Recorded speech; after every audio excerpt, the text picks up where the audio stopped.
2020년 12월 13일, 여러분들은 이날이 무슨 날인지 알고 계신가요? 이날을 모두 기억해 주시길 바라며 영상 시작하겠습니다.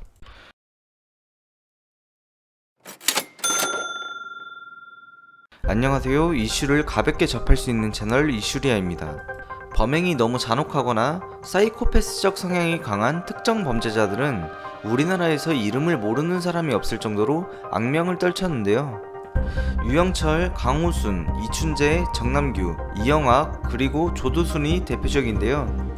이들은 도무지 상상할 수 없는 범행으로 대한민국의 모든 사람들을 분노하게 하였고 모두 무기징역 이상의 형으로 감옥에 투옥 중에 있습니다.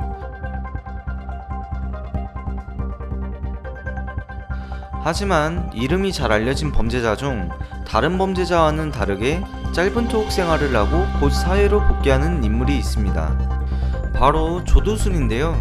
앞서 말했던 2020년 12월 13일은 조두순이 사회로 복귀하는 날입니다. 그는 2008년 12월 11일 경기도 안산시 단원구에서 학교에 등교 중이던 나영이에게 교회에 다녀야 한다며 화장실로 유인하여 성폭행 및 상해를 가한 범죄자입니다. 입에 차마 올리기 힘든 나영이 사건의 가해자 조두순은 왜 다른 흉악범들과 다르게 12년이라는 짧은 형량을 받았던 것일까요? 조두순이 체포되고 검찰은 무기징역을 구형했으나 변호인 측은 사건 당일 피고인이 만취 상태라 사건 당시 기억이 전혀 없다며 심신미약을 주장하였습니다.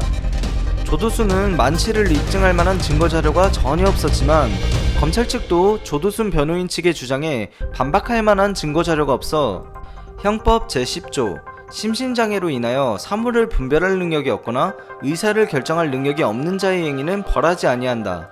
심신장애로 인한 행위는 형을 강경한다는 이 말같지도 않은 강행 규정 때문에 감형을 받았습니다. 판사는 당시 유기징역이 상한 15년이었던 점을 감안해 심신미약으로 감형된 12년형을 내렸습니다. 길다면 길지만 조두순의 죗값으로는 너무나 짧은 12년. 이유는 알 수 없지만 당시 검찰은 12년이라는 짧은 형에 항소를 하지 않아 최종 징역 12년 선고로 재판은 마무리됐습니다. 어이가 없는 점은 검찰도 하지 않은 항소를 조두순이 형이 너무 과하다고 억울하다며 지속적인 항소가 이루어졌다는 점인데요. 다행인지는 모르겠으나 조두순 측의 항소는 모두 기각되었다고 합니다. 만취 상태를 주장하여 감형을 받은 조두순. 그는 과연 심신미약 상태였을까요? 이슈리아는 만에 하나라도 그럴 가능성은 없다고 생각합니다. 1983년 조두순은 서울 도봉구 미아동에서 길을 걸어가던 19세 여성을 주먹과 병으로 때린 후 모텔로 납치하여 강간과 상해를 가해 징역 3년을 선고받았습니다.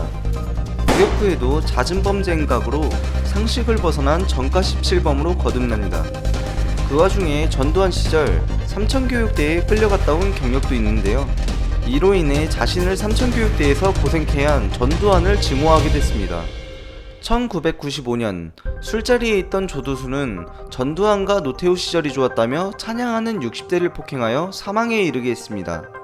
살인자 조두순의 형량은 어느 정도였을까요? 놀랍게도 2년이라고 합니다.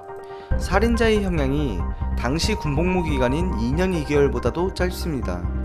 살인을 하고도 2년형을 구형받을 수 있었던 이유는 살인이 아닌 상해치사 혐의로 적용되어서인데요. 조두순이 정상적인 형량을 받았으면 과연 나영이 사건 같은 비극이 일어났을까요? 이런 면을 보면 우리나라의 법망이 너무 허술하지 않나 의구심이 드네요. 조두순은 투옥 중에도 감형을 주장하며 7차례에 걸쳐 300여 장의 탄원서를 제출하였는데요. 주된 내용은 이렇습니다. 짐승도 하지 않는 그런 악독한 짓을 하는 저주받을 인간이 아니다. 술을 마시고 다녔기 때문에 일어난 일이다. 술이 깨면 아무것도 기억하지 못한다. 위와 같이 주장하며 인간관계는 반듯하게 살아왔고 아무리 술에 취해도 여자에겐 매너 좋은 사람이라고 호소하였다고 합니다. 이 새끼 아무튼 입만 벌리면 거짓말이 자동으로 나와. 형사정책연구원은 조두순의 탄원서를 보고 굉장히 놀랐다고 하는데요. 성범죄 연구원이자 윌리엄 마샬이 성범죄자의 성향을 분석한 자료가 있는데 대표적인 성향 중 하나가 범죄의 부인과 축소인데 조두순의 탄원서 주장과 완전 일치하였다고 합니다. 실제로 조두순은 내가 아니다, 잘못된 고소다, 기억이 나지 않는다 등의 주장을 하였는데요.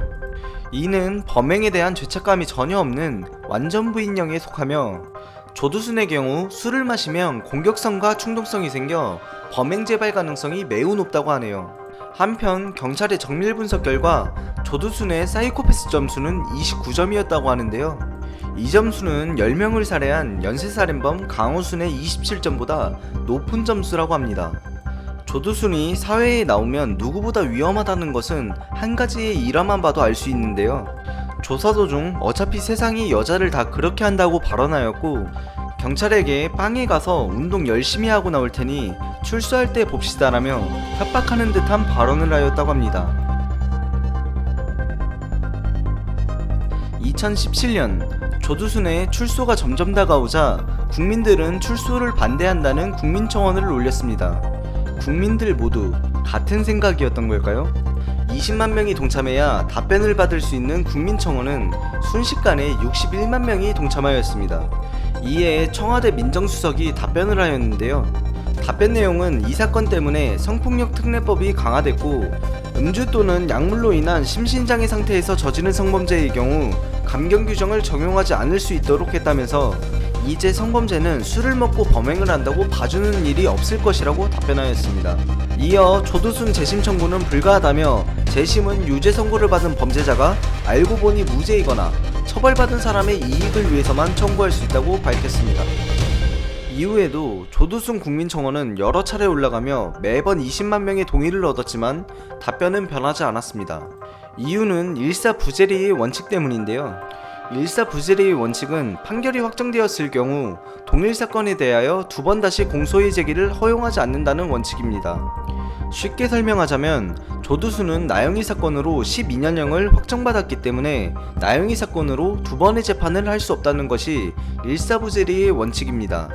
이로 인해 사실상 조두순의 출소를 막는 것은 불가능해졌는데요. 이를 비웃으며 출소를 기다린다 생각하니 정말 치가 떨리네요. 조두순은 이름은 잘 알려져 있지만 유독 얼굴이 공개되어 있지 않습니다.